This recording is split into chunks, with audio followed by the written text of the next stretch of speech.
Shalom Bapak Ibu yang dikasihi Tuhan. Apa kabar?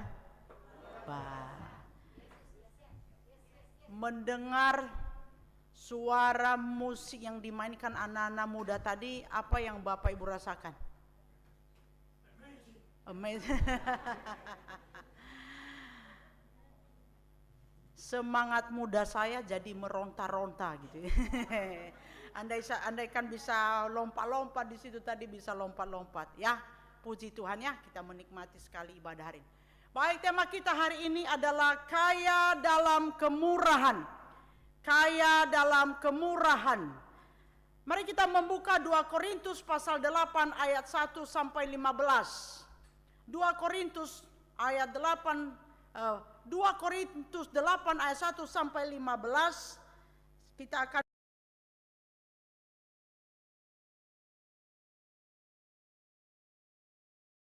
silakan buka Alkitab masing-masing. Pelayanan kasih. Saudara-saudara, kami hendak memberitahukan kepada kamu tentang anugerah yang diberikan kepada jemaat di Makedonia. Selagi dicobai dengan berat dalam berbagai penderitaan, sukacita mereka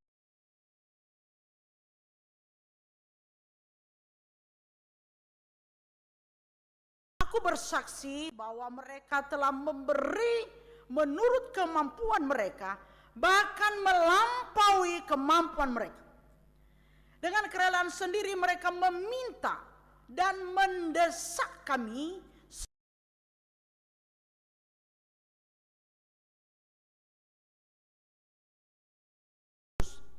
mereka memberikan lebih banyak dari apa yang kami harapkan.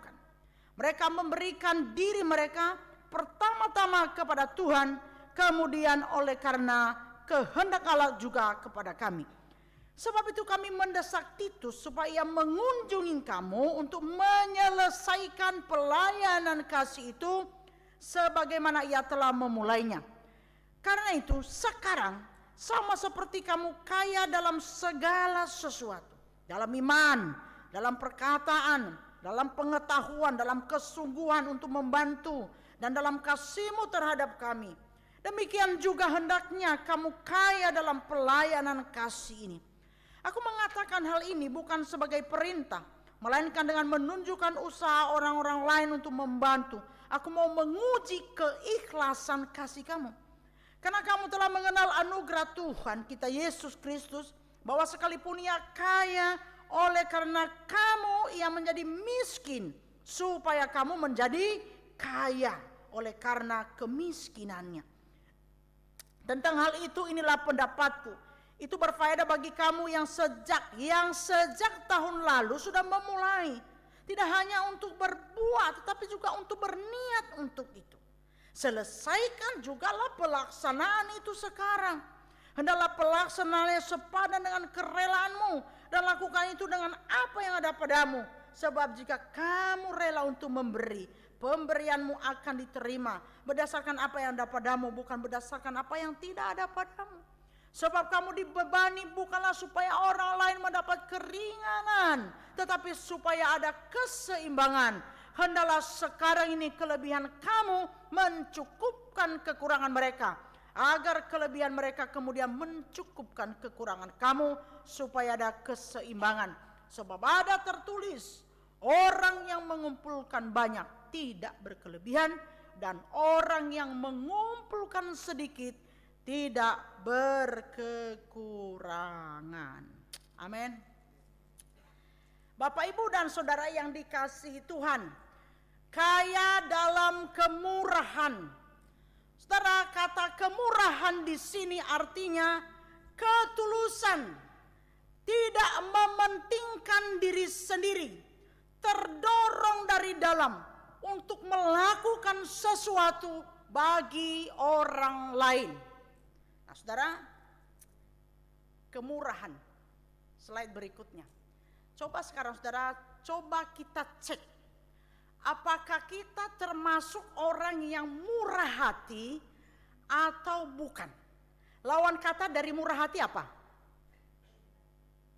Ayo coba temukan lawan kata dari murah hati. Saya nggak mau ngomong karena enak kan. Murah hati, tinggi hati, nggak ada hubungannya. Hah? Medit, ada yang ngomong dari belakang medit. Medit itu bahasa Jepangnya. Ada yang tahu arti medit? Nggak tahu. Anak-anak muda nggak tahu medit. Itu bahasa Jerman. Artinya ada di dompetmu tetapi engkau nggak kasih, itu medit namanya itu. Nah saudara yang dikasih itu kita coba ya, apakah ada murah hati atau medit? Medit itu pelit. Kan nggak enak kalau saya ngomong kan. Jadi saya nggak tulis di situ supaya Anda tidak tersinggung sebelum kita mendalami bagian firman Tuhan ini. Saudara, Anda pernah nggak? Anda begitu terdorong dengan ikhlas tanpa diminta. Anda lihat sesuatu orang itu, aku pengen senangkan hati orang itu. Atau misalnya lihat kesulitannya. Hati Anda terdorong sekali. Dan orang itu nggak minta, saudara. Dan Anda terdorong sekali dan Anda melakukan itu. Walaupun sebenarnya Anda butuh itu. Anda bisa pakai untuk kebutuhan Anda itu. Contoh kita bicara entah itu barang, entah itu materi, entah itu tenaga Anda atau waktu Anda. Tetapi Anda pengen sekali melakukannya kepada orang lain. Untuk menolong orang lain, untuk membantu orang lain. Dan Anda melakukan itu. Dan ketika Anda melakukan itu, Anda sukacita sekali. Anda bahagia sekali. Anda pernah melakukan itu? Sebelah sini pernah melakukan itu? Kok sedikit yang jawab? Sebelah sini pernah melakukan itu? Gak usah malu-malu, ini nggak dibilang sombong kok, lagi tes. Anda pernah melakukan itu? Sering melakukan itu? Kadang-kadang. Sekali setahun? Sekali 6 bulan? Ya. Sebelah sini sering? Kenapa ya KO1 tadi juga sebelah sini juga suara besar. Ini masalahnya apa sebelah sini? Apakah tiang? Apa Pak? Apa Pak? Ya mungkin. Ya. Jangan bilang begitu, nanti saya masih jelaskan di sini. Bapak Ibu dan Saudara yang dikasihi Tuhan, kalau Anda pernah melakukan itu, bahkan itu menjadi gaya hidup Anda. Bahkan itu menjadi bagian dari kebahagiaan hidup saudara. Dan itu bukan hanya 1-2 kali, tetapi itu satu dorongan yang terus terjadi. Maka saya mau katakan, Anda adalah orang yang murah hati. Anda orang yang murah hati. Orang kalau murah hati itu gak perlu dipaksa. Dia terdorong dari dalam. Roh Allah bekerja dan dia merespon Allah itu bekerja. Dan dia wujudkan. Nah sekarang pertanyaan berikutnya, itu tadi pertanyaan pertama. Pertanyaan berikutnya, Anda pernah menerima enggak sesuatu, entah itu bentuk materi, entah itu bentuk barang, entah itu bentuk perhatian, entah itu bentuk bantuan yang lain. Anda tidak pernah meminta dari orang itu, atau dari keluarga itu, atau dari lembaga itu. Anda tidak pernah meminta, bahkan Anda tidak pernah berharap pun enggak. Mengharapkannya pun, berharap pun enggak. Apalagi meminta gitu kan. Tetapi orang itu melakukannya untuk Anda. Pernah enggak? Sabar yang sebelah sini dulu. Kita tes suara mereka dulu. Pernah? Ini gara-gara tiang ini jadi banyak yang berlindung. Pernah? Oh besar suara, pernah. Sebelah sini pernah? Kalau pilih juara mereka juaranya ya. Tapi semua juara. Pernah ya? Saya mau katakan kepada saudara. Anda pernah, mungkin bahkan sering, menerima kemurahan hati seseorang. Orang yang melakukan itu bukan karena dia kelebihan. Anda tahu, semua orang sebenarnya ingin memenuhi kebutuhannya dalam hal apapun. Egois manusia itu sudah natural. Sejak kita jatuh dalam dosa, egois manusia itu sudah natural. Tetapi kalau dia keluar dari egois itu dan memberi diri kepada orang lain, bahkan Andalah yang menerimanya, Anda bersyukur sekali Anda bertemu dengan orang yang murah hati. Amin. Ya. Pertanyaan berikutnya, Anda sudah contoh enggak? Anda sudah contoh enggak perilaku orang itu yang engkau dapatkan itu, dan sudah Anda lanjutkan enggak melakukannya kepada orang lain? Contoh yang engkau dapat, lalu engkau lanjutkan untuk lakukan kepada orang lain. Sudah atau belum? Sudah?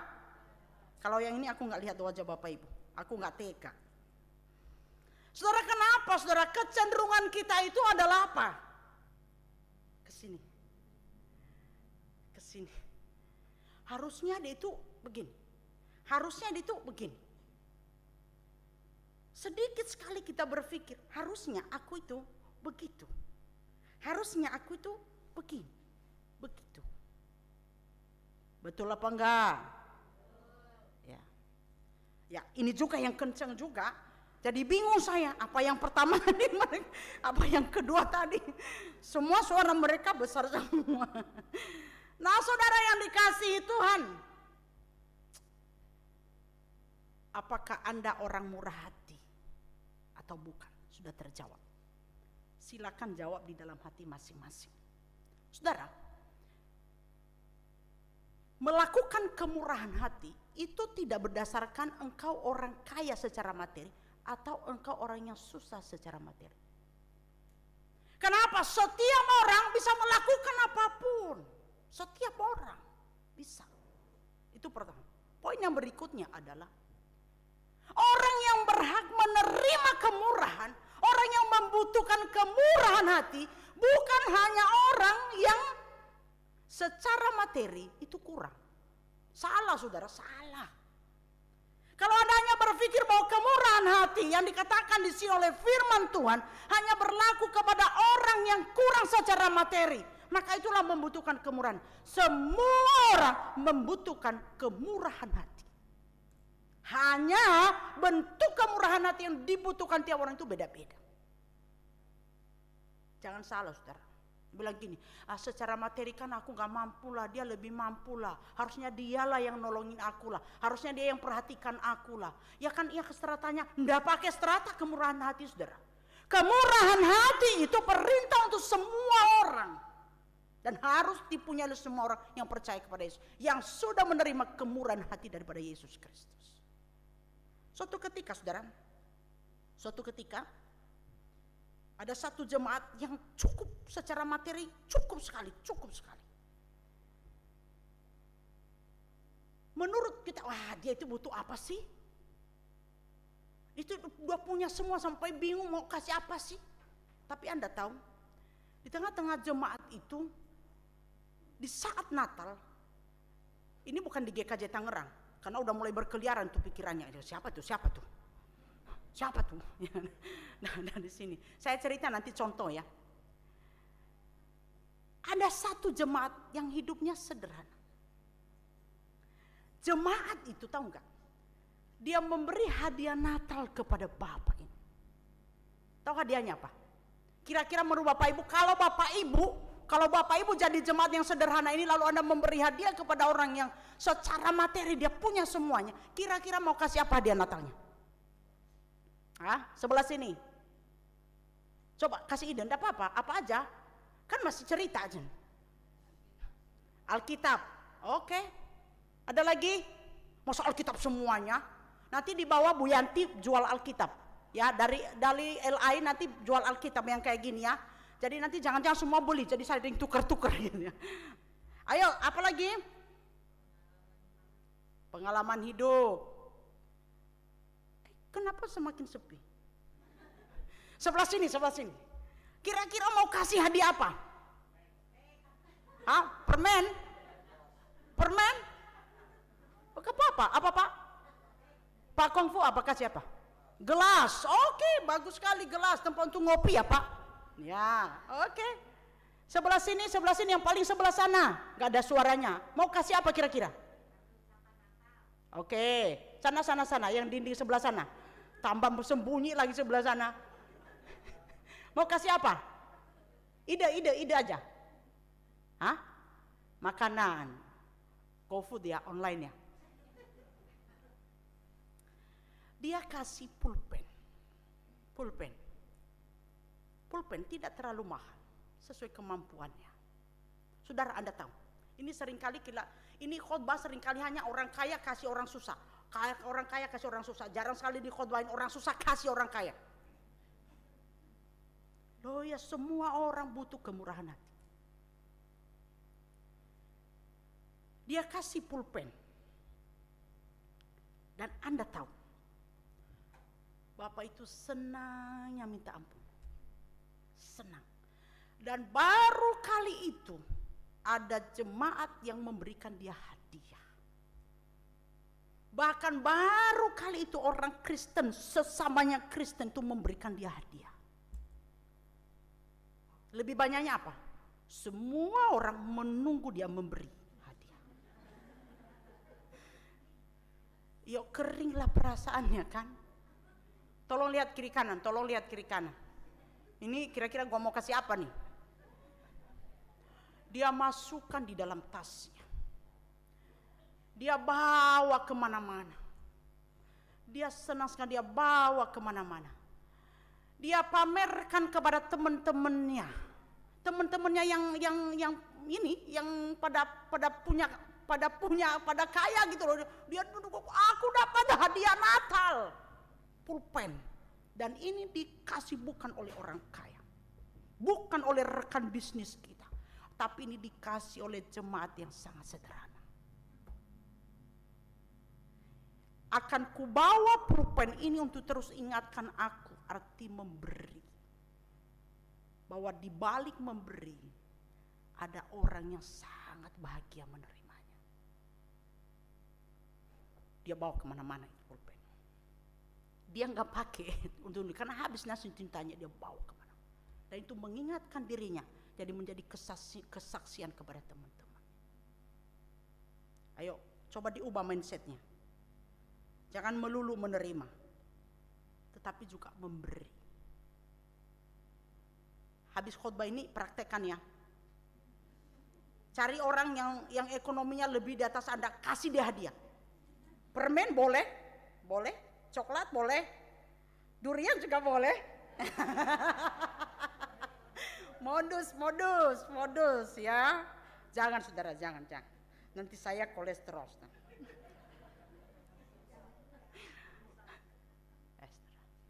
Kemurahan hati itu harus dimiliki oleh semua orang. Amin. Nah, sekarang kita tes lagi. Sebelum masuk ayat ini kita tes nanti. Slide berikutnya. Ini tes yang terakhir. Anda murah hati atau tidak? Yang berikutnya. Nah, ada beberapa alasan orang memberi. Coba cek hati masing-masing. Enggak usah cerita sama tetangga. Malu nanti.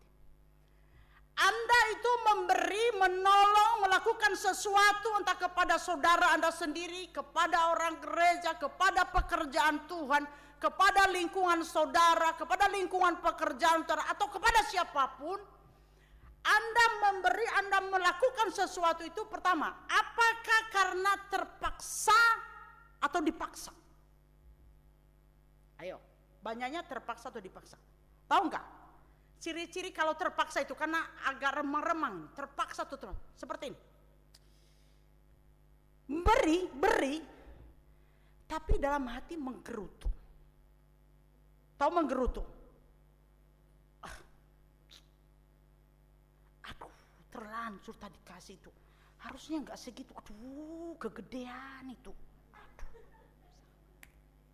Misalnya, kok ada yang ketawa? Misalnya, sebentar lagi persembahan. Ambil. Sampai nanti di bawah itu. Waduh, saya ambil. Yang ku siapkan 10.000, yang ku tarik tadi yang 100.000.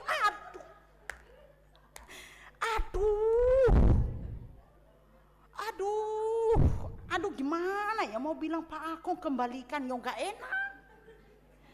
Iya kan? Di atas itu nanti aku ngomong sama Bu Arut, gimana gitu kan? Salah ambil, salah kasih, menggerut. Ayo, pernah nggak salah kasih?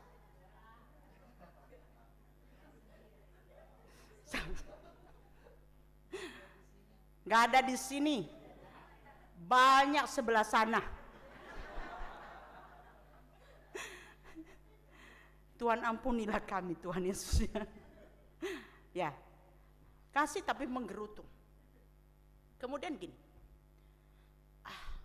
kalau nggak kasih, ya nggak enak. Nggak enak kalau nggak kasih, nggak enak. Ya udahlah, kasih aja lah. Kasih, tapi perasaan ya karena nggak enak aja.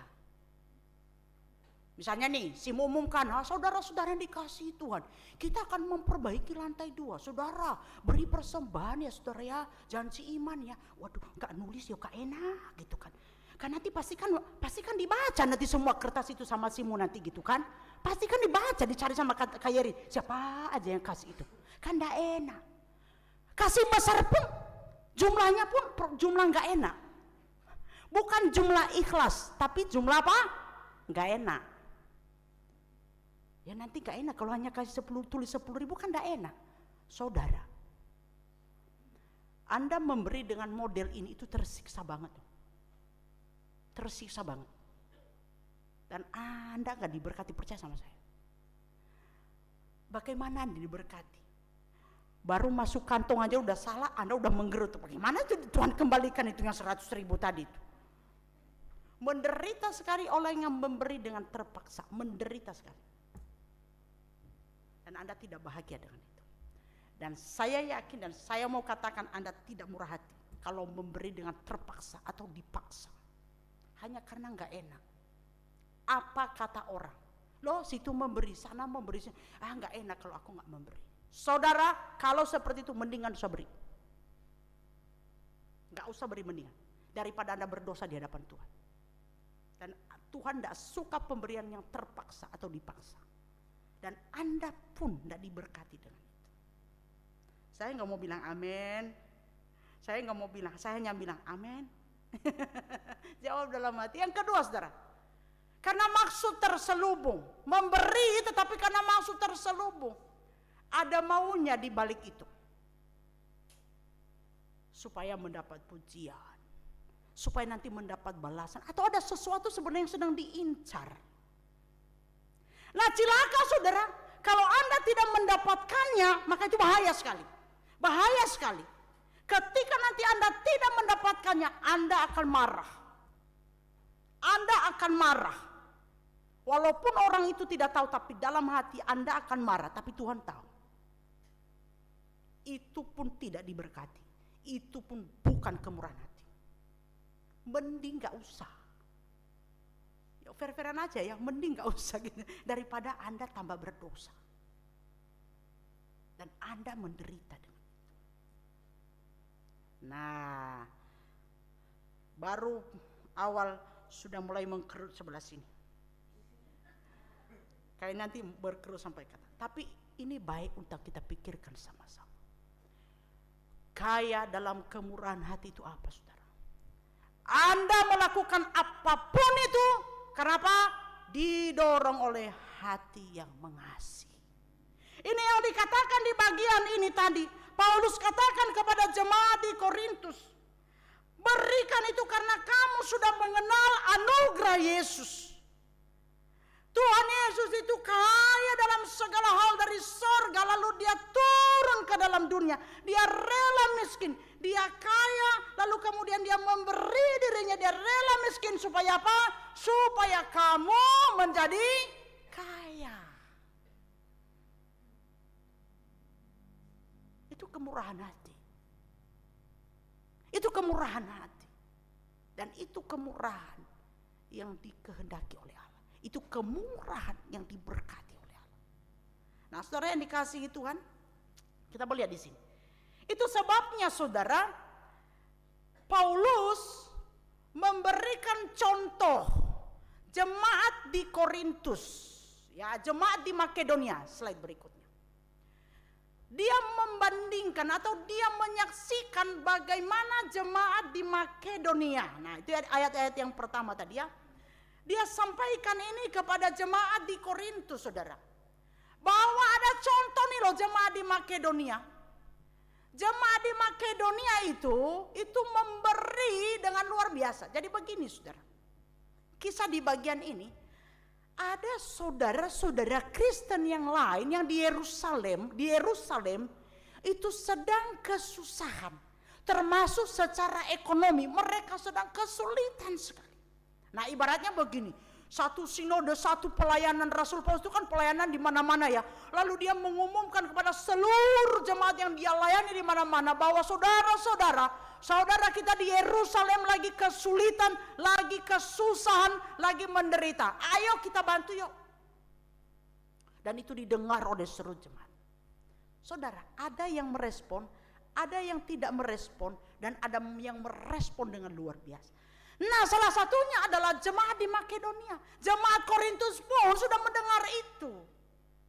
Tetapi jemaat di Korintus itu sudah mendengar itu. Tetapi mereka belum melaksanakannya sampai Paulus mengatakannya.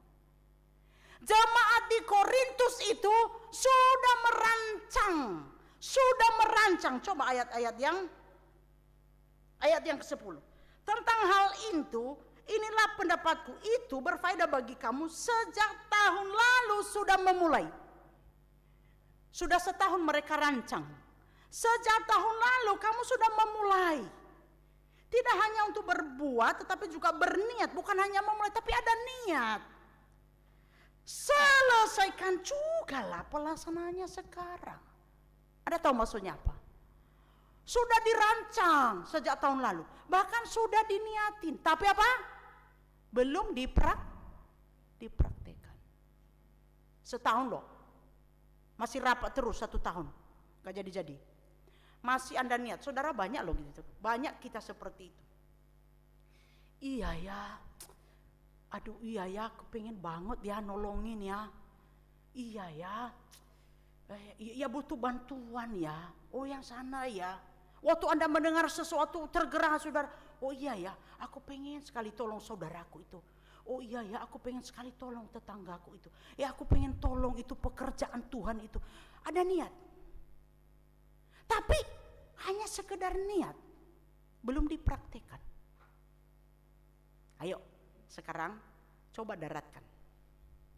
Ada enggak yang masih sampai hari ini Anda punya niat untuk menolong, untuk melakukan sesuatu, entah kepada saudara sendiri, entah kepada tetangga, entah kepada teman, entah kepada pekerjaan Tuhan di gereja, entah kepada siapa. Ada enggak? Hanya sekedar niat sampai hari ini tapi belum diwujudkan. Ada enggak?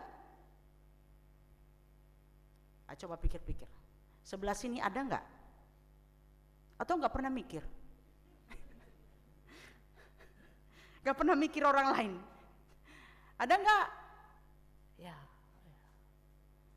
Saudara, kering sekali hidup kita ini kalau kita hanya memikirkan diri kita sendiri. Kering sekali hidup kita ini. Makanya kita terus rasa miskin. Orang yang terus hanya memikirkan dirinya sendiri, kebaikan untuk dirinya sendiri, itu pasti terus merasa miskin. Betul? Di sela-sela berbagai kebutuhan saudara, kebutuhan kita, kesibukan kita, pikirkanlah orang lain juga. Apa yang kau bisa lakukan? Membuat orang lain senang, yang bisa membuat orang lain bahagia, yang bisa membuat orang lain tersenyum. Jangan seperti jemaat di Korintus, ya setahun yang lalu ya kepikiran, tapi sampai sekarang belum juga dipraktekkan. Nah, padahal jemaat di Korintus itu jemaat yang kaya, saudara. Lihat tadi, mereka itu kaya apa? Kaya dalam ayat berapa tadi itu? Ayat yang ke-7. Kaya dalam iman, dalam perkataan. Wah, teorinya tinggi tuh. Segala pengetahuan mereka kaya. Kesungguhan membantu pun dalam saudara mereka juga ada. mereka punya kasih antara satu dengan yang lain. Tetapi untuk menolong temanmu di luar sana juga, hendaknya kamu juga punya kekayaan hati untuk menolong orang lain. Dan kemudian saudara, secara materi, jemaat di Korintus itu kaya secara materi memang. Karena itu kota perdagangan saudara. Itu kota yang cukup diberkati saudara. Jemaat-jemaatnya jemaat-jemaat yang cukup diberkati Tuhan. Mereka cukup, jemaat Korintus itu kaya saudara. Tapi walaupun sekaya apapun kita, atau semiskin apapun kita, maafkan saya pakai kata miskin. Sekaya apapun atau semiskin apapun kita, kalau hanya sekedar angan-angan, kalau hanya sekedar niat, tidak diwujudkan, tidak dipraktekkan, maka kemurahan hati tidak pernah terjadi. Dan kemurahan hati tidak pernah diterima oleh orang lain. Amin. Amin. Kemurahan hati yang betul-betul kemurahan hati, kalau ada orang yang berniat, ada orang yang tulus hati dan mempraktekannya, maka ada orang yang murah hati dan ada orang yang menerima kemurahan hati. Jangan hanya menjadi orang penerima kemurahan hati, tapi jadilah orang yang mempraktekkan kemurahan hati. Amin. Amin. Kalau demikian engkau menjadi orang kaya. Tidak harus engkau punya properti banyak, tapi kalau engkau punya kemurahan hati, saya mau bilang, firman Tuhan katakan apa? Engkau orang yang kaya dalam kemurahan. Nah saudara yang dikasihi Tuhan, dia bandingkan begini. Coba lihat tuh jemaat di Makedonia. Jemaat di Makedonia itu lihat ayat-ayat yang sebelumnya. Coba lihat tuh jemaat di Makedonia. Jemaat di Makedonia itu dikatakan di sini mereka sangat miskin. Ayat yang kedua, mereka sangat miskin, tetapi mereka kaya dalam kemurahan. Mereka sangat miskin itu artinya ini bukan hanya sekedar miskin garis menengah, tetapi miskin di bawah garis kemiskinan, di bawah miskin, di bawah garis kemiskinan. Jemaat di Makedonia itu rata-rata jemaat yang berada di bawah garis kemiskinan. Tetapi perhatikan, mereka kaya dalam kemurahan. Bagaimana kita lihat saudara? Kita lihat saudara. Lihat. Pertama saudara, sebenarnya mereka sudah dengar bahwa jemaat di Yerusalem lagi kesusahan. Tapi bagi Paulus dan teman-teman, termasuk Titus yang mengumpulkan persembahan itu, rasanya jemaat Makedonia ini, udahlah, nggak usah kita bebani lah mereka. Saking mereka susah loh ya. Pastilah, saya pikir kita umumnya berpikir begitu. Ya, jemaat udah susah gitu. Udahlah ya, nggak usah berharap lah. Umumkan iya, tapi nggak usah berharap lah. Bahkan kalau bisa mereka nggak usah lah ikut dalam mengumpulkan persembahan ini kepada Yerusalem lah. Kasihan dengan mereka lah. Mereka udah hidup aja udah puji Tuhan. Sebegitu saudara. Tetapi apa yang terjadi? Jemaat Makedonia sekalipun miskin, nyata miskin, tetapi mereka tidak merasa miskin. Coba lihat ayat yang keempat. Dengan kerelaan sendiri mereka meminta. Dengan kerelaan sendiri mereka meminta kepada Paulus. Bahkan mendesak Paulus supaya mereka diberi anugerah untuk bisa mengambil bagian untuk menolong jemaat di Yerusalem. Bagi mereka memberi kepada orang lain, sekalipun mereka dalam kesusahan, tetapi mengambil bagian untuk menyatakan kemurahan hati kepada orang lain, itu adalah anugerah. Amin. Mereka bilang begini, tolong Paulus, beri kami kesempatan. Paulus bilang, udahlah, udah. Kita beri nama siapa, kurang lebih satu orang. Namanya siapa? Misalnya ketua majelisnya di sana, ketua BPJ-nya, siapa di sana? Kita kasih nama siapa? Itu ketua BPJ Tangerang. Enak aja dipindah-pindah, nggak boleh dipindah. Sebelum ada penugasan surat, nggak boleh dipindah. Sebelum bangun lantai 4, nggak boleh pindah. Mau kasih nama siapa ketua BPJ-nya itu Makedonia? Santo. Dari mana kau dengar nama Santo ini? Oke lah, Santo. Ya, Pak Santo, ya kita kasih aja namanya Santo ya. Gak ada nama Santo di sini kan? Udah bilang aja kepada jemaat, udah kamsialah, makasih, gak usah. Kita ngerti kok, udah biar jemaat yang lain aja. Biar yang di Korintus kah, apa di Efesus kah, apa di mana kah, biar yang di Roma lah, biarlah. Udah ya, pokoknya kalian bisa hidup aja, udah puji Tuhan. Dia bilang begini, Paulus, Pak, musuh kasih kesempatan lah, kami mau. Ini dia bilang loh, mereka minta dan mendesak. Dan dikatakan apa? Kerelaan sendiri, tidak pakai paksa. Akhirnya Paulus bilang, ya udahlah, ya udah terserah kalian. Tapi Paulus dan Titus sudah terlalu berharap banyak. Kurang lebih begini, paling jemaat di, kurang lebih kita kasih gambaran, paling mereka bisa kumpulkan paling ya 100.000 lah ya, kurang lebih begitu ya.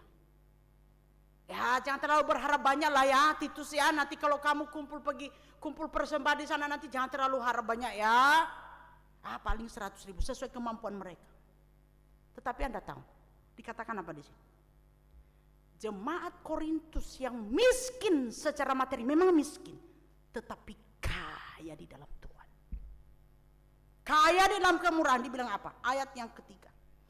Aku bersaksi bahwa mereka telah memberi menurut kemampuan mereka. Bahkan apa? Coba perhatikan ayat yang ketiga. Bagaimana diperhatikan? Tidak ada Alkitabnya. Aku bersaksi bahwa mereka telah memberi menurut kemampuan mereka apa?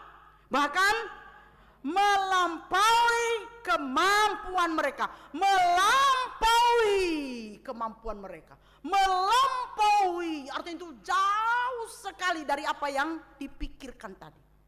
Ayat yang kelima, sampai 2 kali Paulus ulangi. Ayat yang kelima, dikatakan apa? Mereka memberikan lebih banyak daripada apa yang kami harapkan. Lebih banyak. Sampai 2 kali dia tekankan.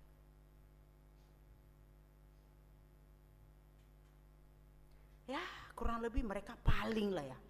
Paling ya Titus ya. Paling 100.000 lah itu. Kita tahulah kondisi mereka. Tapi ketika mereka kumpulkan, mereka kasih tahu, mereka kirim persembahan mereka. Ternyata mereka kirim kurang lebih, untuk ukuran rupiah ya, kurang lebih. Tapi sebenarnya kita tidak tahu berapa banyak. Tapi kurang lebihnya, perbandingannya jauh lebih banyak. Tadinya mestinya apa? Bisanya 100.000. Mereka kirim 10 juta. Perbandingannya tuh. Kalau kita mintanya apa? Kita bisa kasih 10 juta sebenarnya. Tapi kita kasihnya berapa? Oh jadi gak enak. Kita sebenarnya bisa kasih 10 juta. Biasanya kita kasih berapa? Ya 1 juta aja lah, itu udah besar. Biar nanti yang sono yang 10 juta. Ya 500 aja lah, biar nanti sana yang 5 jutanya. Jemaat Korintus, jemaat Makedonia miskin. Miskin, betul-betul miskin. Tetapi mereka tidak miskin di dalam kemurahan. Nah ini yang namanya kaya dalam kemurahan.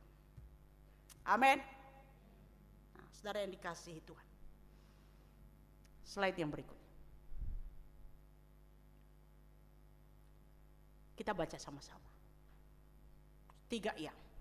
Kunci kemurahan hati bukan karena kita kaya atau miskin, tetapi apakah kita sudah meneladani Kristus dalam memberi atau masih mengeraskan hati. Seluruh jemaat baca sekali lagi, 1, 2, 3.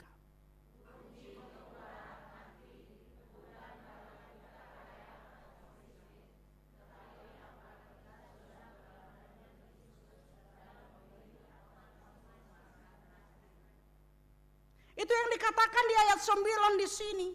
Kamu telah mengenal anugerah Tuhan Tuhan kita Yesus Kristus bahwa sekalipun ia kaya oleh karena kamu menjadi miskin, supaya kamu menjadi kaya walaupun dia miskin. Dia harus memberi diri. Itu yang dikatakan di sini. Mereka memberi diri. Artinya mereka rela berkorban. Bahkan mereka mengambil bagian yang seharusnya itu butuh untuk mereka. Tetapi mereka mengesampingkan itu demi untuk orang lain. Itu namanya memberi diri. Seperti Kristus telah memberi diri kepada kita. Nah, hanya ini kuncinya, kita mau murah hati atau tidak, saudara. Kita bisa praktekkan murah hati itu atau tidak. Ini kuncinya. Kita meneladani Yesus atau tidak. Kalau kita sudah meneladani Yesus Kristus, maka keegoisan itu akan terkikis. Amin. Ya. Nah, ayo coba sekarang praktekkan pulang. Jangan bilang gini, hanya ya iya ya aku tolong ya. Benar-benar praktekkan, saudara. Firman Tuhan jangan hanya mendengar suara saya yang menggelegar, tetapi setelah ini praktekkan, saudara. Apa yang di angan Anda selama ini. Kalau memang gak ada di angan, pikirkan apa yang Anda lakukan kepada saudara sendiri. Jangan sampai engkau hanya melihat saudaramu yang susah. Hanya bilang gini, iya kasihan ya. Oh iya ya orang itu ya. Praktekkan. Paulus katakan apa? Lakukan sekarang juga. Amin. Nah, slide yang berikut. Coba ya. Kita baca sama-sama.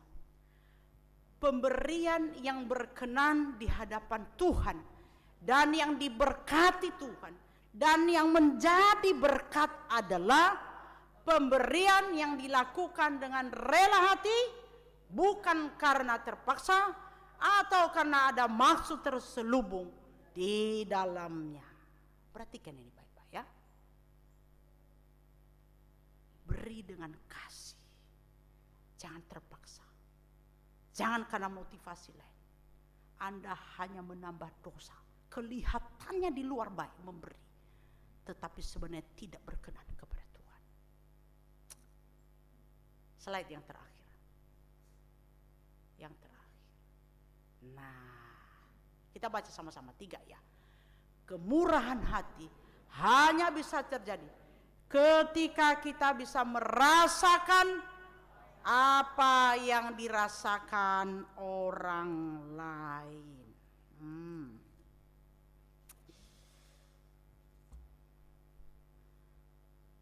Saudara yang dikasihi Tuhan, beberapa hari yang lalu, ini cerita aja sebagai penutup, saudara. Ini kan lagi panas ya, panas sekali. Panas nggak di rumah Bapak Ibu? Oh, di dalam ini sih nggak panas, ada AC. Keluar di situ dikit aja panas, 35 derajat rata-rata. Nah, dalam minggu-minggu ini saya lebih banyak di rumah yang di Sutra itu. Panas, saya melihat ya, satpam itu, mereka itu ya. Lalu ada orang pasang tiang-tiang itu panas sekali.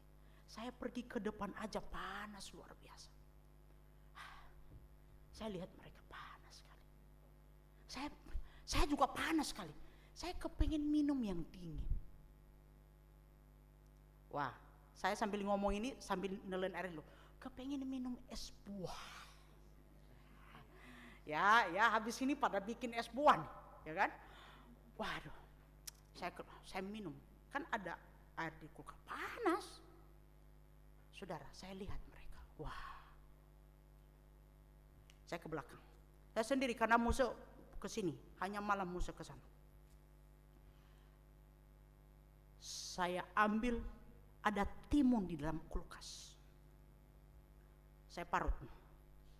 Karena hari ini saya tidak boleh duduk banyak. Lagi encok pegelino. Udah nggak usah dipikirkan. Nanti jadi bahan lagi. Berita utama lagi. Saya parut.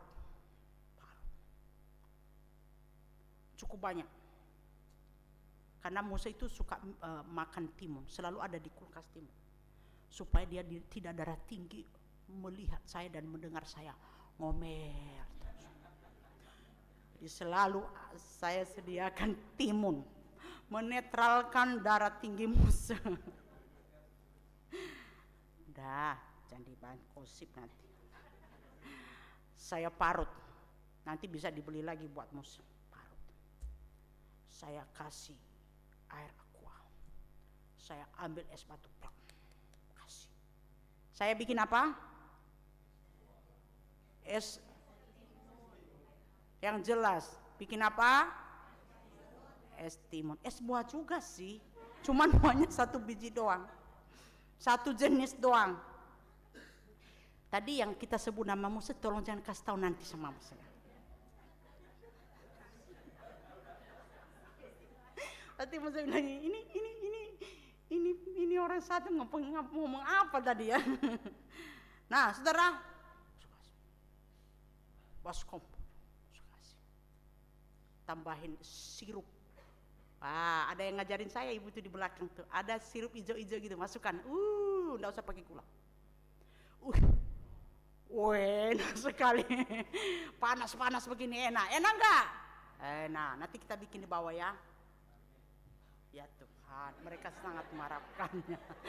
Mereka sangat mengharapkannya. Bu Tina, tolonglah terjemahkan itu. Sempat kau beli di pasar kok, timunnya gampang bikinnya. Saya bikin, saya bawa ke mereka ke pos satpam. Ada berapa orang mereka di situ. Senang mereka. Saya hitung-hitung pun ya, kalau diuangkan itu nggak sampai 20.000.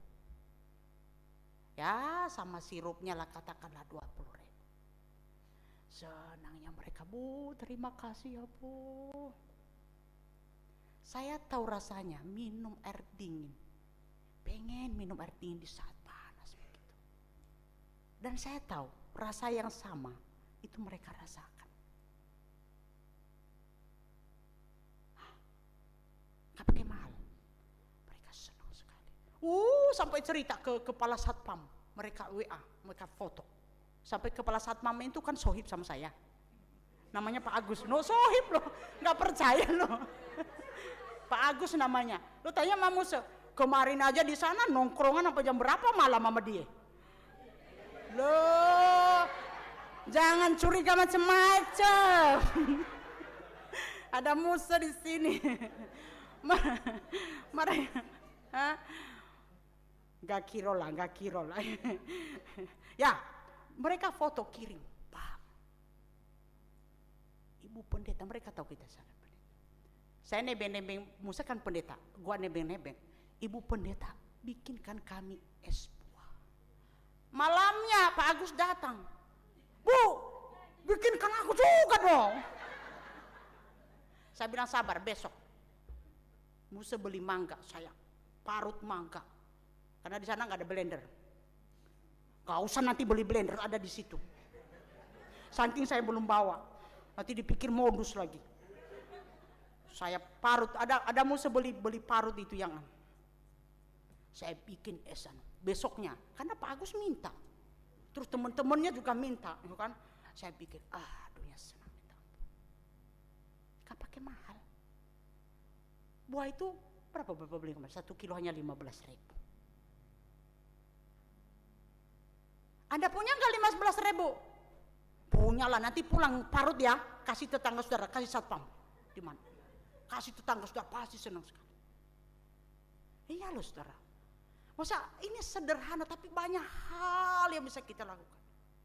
Tadi malam, kemarin itu Yivalian itu sama ini Komsel Marta, rayakan ulang tahun Musa, kasih kue. Bu Licen bawa kue segede gini, tinggi, seperti menara. Ya masa iya saya makan terus kue segitu, tambah gendut. Ini lagi ini dia mulai langsing. Udah sabar. Pulang dari antar Yivalian refreshing. Kami beraktivitas kemarin jam 6 pagi sampai jam 9 malam itu non-stop sampai kami pulang karena runut terus pelayanan. Saya sebenarnya capek, Ini encok pegel ini udah diseret-seret. Tapi saya sampai saya kepikiran, saya potong tuh kue beberapa, saya bagi-bagi Mbak Eli, feeder, saya kepikiran satpam di depan. Oh iya, kalau saya kasih, karena ini enak, kuenya Bulicen yang bikin enak, kuenya enak, sering-sering ya. Siapa yang mau ulang tahun minta kue sama Bulicen. Saya udah makan, saya tahu itu enak. Enggak tahu ya, saya itu setiap mau makan makan enak atau misalnya ke tempat satu dia sesuatu yang enak. Saya pengen orang lain pun merasakan itu. Saya bawa. Itu ada Budia kemarin, pas lewat dia. Iya, Budia bilang, si mau dan mari terus nggak capek ta? Sebenarnya capek, encok pegel ini capek. Tapi hati ini bergerak terus, nggak diem dia, bergerak terus. Saya bawa. Pak Jarwo, makan kue. Musa ulang tahun. Pak Pendeta ulang tahun. Waduh, senang ya. Terus, tapi Pak, Bapak punya kopi nggak? Itu paling enak. Itu makan itu pakai kopi. Kopi panas. Dia bilang, ya nggak ada sih Bu. Ya udah, tenang. Saya balik. Saya naik lagi. Saya bikin kopi. Saya seret-seret juga pantat saya sebelah. Naik turun tangga, Bo. Mbak Eli bilang, udah biar saya kasih. Saya bilang, enggak. Beda nilainya kalau kamu yang pergi kasih kopi ini dengan kalau saya yang kasih kopi ini. Betul enggak? Beda nilainya penerimaan orang. Kalau saya suruh Mbak Eli yang pergi kasih kopi itu dengan kalau saya sendiri, Ibu Muli ini yang pergi kasih di depannya dia. Betul enggak? Beda nilainya. Kopinya sama, tapi nilai perasaannya beda. Makanya saya seret-seret. Sambil setelah itu saya ngobrol, saya tanya, bagaimana, aman lingkungan. Gue udah kasih kopi, kasih bocoran dong. Aman dah. Soalnya satpam senior kita kan barusan dipanggil Tuhan, Pak Haji siapa Pak Karlan. Ini sekarang yang cukup senior, yang cukup di sekarang. Wah, sambil minum kopi, Pak, aman gak? Aman.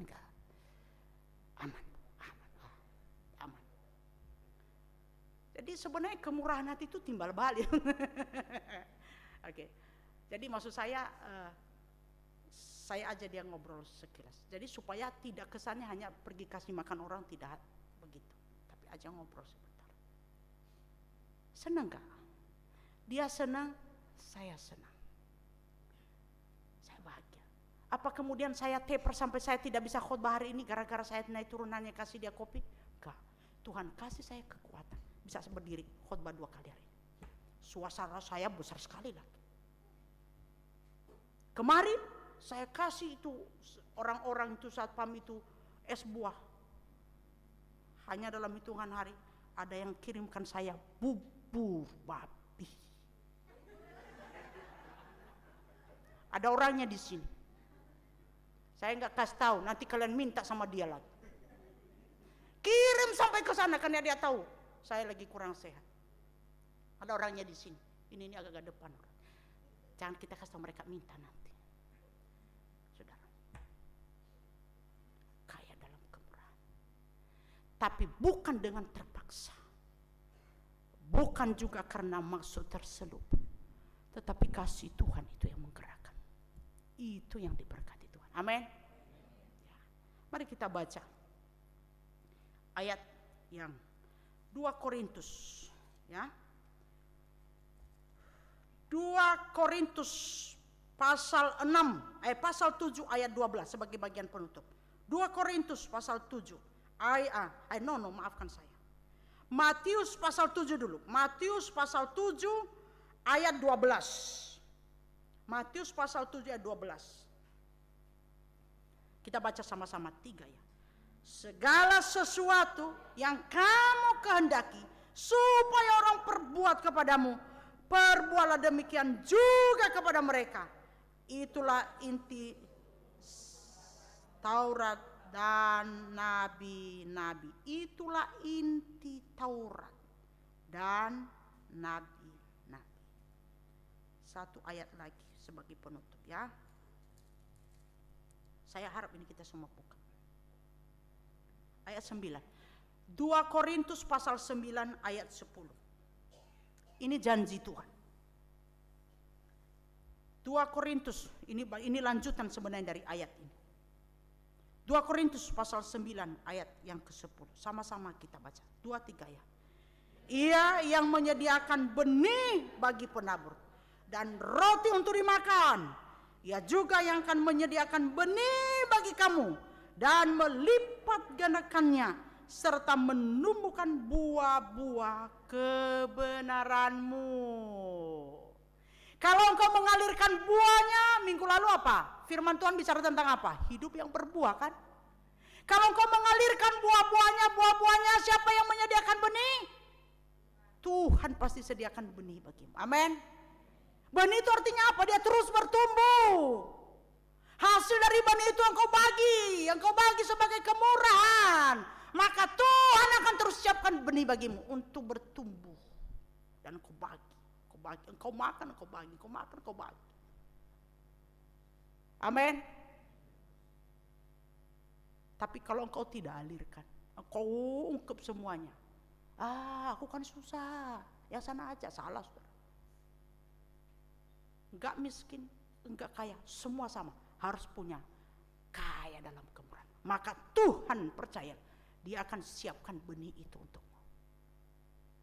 Ia yang menyediakan benih bagi penabur dan roti untuk dimakan. Ia juga yang akan menyediakan benih bagi kamu dan melipat gandakan serta menumbuhkan buah-buah kebenaran.